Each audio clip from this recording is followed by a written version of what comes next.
रुक्मिणी. कवी राजेश गिरे. वाचक स्वर स्मिता सैंदानकर. रुक्मिणी. सोपं नसतं कृष्णाची रुक्मिणी होणं. सोपं नसतं कृष्णाची रुक्मिणी होणं. जग राधा कृष्णाचा जप करत असताना फक्त मन मारून ऐकत राहणं.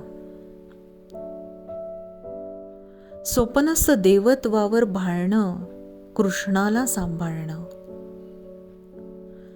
सारं जग त्याच्याकडून अपेक्षा करत असताना सोपं नसतं रुक्मिणी होऊन कृष्णाकडून कधी काही अपेक्षा करणं. जितका मिळाला तितकाच आपला असं म्हणून जगावं लागणं.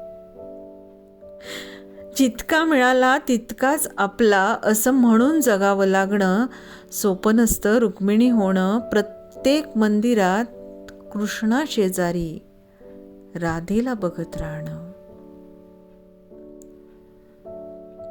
जग सांभाळता सांभाळता त्याचे पाय कधी घराकडे वळतील याच प्रतीक्षेत रात्रंदिवस सज्जात उभं राहणं. एक पत्नी म्हणून छोट्या अपेक्षा करणं आणि राणी म्हणून मोठे हट्ट असणं. इतका हक्क असावा रुक्मिणी असण्याचा.